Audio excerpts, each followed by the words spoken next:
Todos nós temos o hábito de orarmos ao Senhor Deus, apresentarmos ao Senhor Deus os nossos louvores, as nossas ações de graças e também os nossos pedidos, as nossas inquietações. O que acontece quando, ao apresentarmos ao Senhor os nossos pedidos, eles não são atendidos ou eles não são atendidos na velocidade que gostaríamos, ou parece que eles nem foram escutados pelo Senhor? Vamos ver aqui na Bíblia duas promessas sobre a atenção do Senhor Deus às nossas necessidades e pedidos. Mateus 7,7, palavra do Senhor Jesus. Peçam e lhes será dado. Ele está afirmando, pode pedir que vai ser dado. Ainda o texto de 1 João 5,14. Se pedimos alguma coisa segundo a sua vontade, ele nos ouve, ele nos atenderá, ele nos ouve sempre. Mas por que o Senhor nos atende somente que se pedirmos segundo a sua vontade? Veja o texto de Jeremias 29:11. Esse é um texto belíssimo, irmãos. Esse é um texto que deve estar gravado no nosso coração. Porque eu sei os planos que tenho para vocês, diz o Senhor. São planos de bem e não de mal, para lhes dar um futuro pelo qual anseiam. Outra tradução desse verso diz assim, para vos dar aquilo que esperam. Então, irmãos, o Senhor tem bons planos. Se o Senhor tem bons planos, nós podemos ficar tranquilos que Ele vai dar o melhor para nós no tempo adequado. A lição de hoje trata da experiência de Ana. Está lá no primeiro livro de Samuel, capítulo 1, dos versos 10 a 17. Ana era uma mulher estéril. Ana queria um filho, muito um filho, e ela ia ao templo sempre pedir um filho, o desejo de ter um filho. Ela tinha dedicado um voto que se tivesse um filho, ela o entregaria para o serviço do Senhor. E a situação que é descrita na Bíblia é que ela estava no templo orando e chorando abundantemente. Ela fazia sua oração, mexia seus lábios, mas não se ouvia voz. E o sacerdote Eli achou que ela estava embriagada. Ansiedade, aflição. Ela explicou a Eli o que tinha e ele disse para que ela pudesse ir embora, que a sua oração seria atendida. E no outro ano, quando ela voltou ao templo, ela trouxe o menino Samuel. E depois de alguns anos, ela dedicou esse menino Samuel ao Senhor. E ele foi de muita utilidade ao Senhor. Ele foi fiel ao Senhor ao longo da sua vida. Ele cuidou do povo de Israel ao longo da sua vida. Ana é um exemplo de mulher consagrada, que orou por uma questão bastante específica, bem específica. Ela queria ter um filho. A princípio parecia que Deus não responderia, mas ela perseverou e Deus atendeu em seu tempo perfeito e segundo a sua vontade. Às vezes, a espera aprofunda a nossa caminhada com Deus, pois aprendemos a confiar mais nele.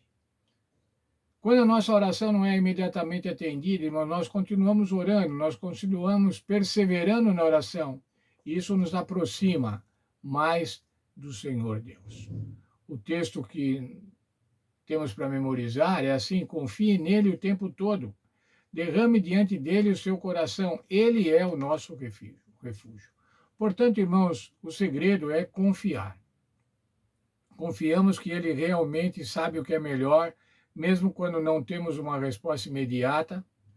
Cremos que ao tempo e modo perfeitos ele responderá. Às vezes as nossas orações não são respondidas com a rapidez que desejamos, ou da maneira que esperamos. Que orientações a Bíblia nos dá sobre isso?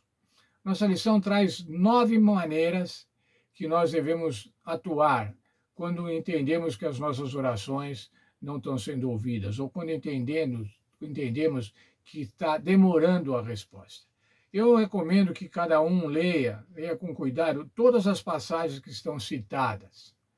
E quais são, então, as atitudes que devemos tomar quando parecem que as nossas orações não são respondidas?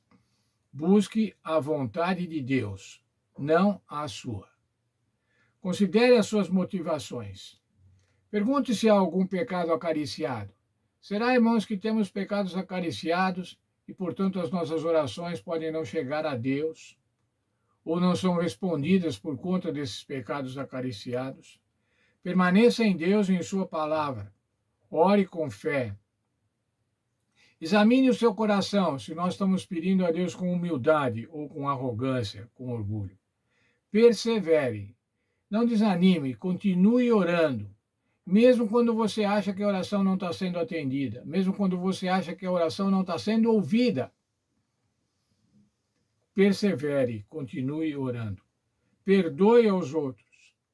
O perdão, irmãos, o perdão que nós damos aos outros é fundamental para que as nossas orações sejam ouvidas. Há um texto na Bíblia que diz que se você estiver no templo para oferecer o sacrifício e tiver alguma coisa com alguém, alguma diferença com alguém, vá, resolva isso, perdoa e depois então volte para a sua oferta. Lembre-se que Deus vê o quadro completo e sabe o que é melhor. Às vezes a resposta que ele dá é como a resposta que ele deu a Paulo. A minha graça é suficiente para você.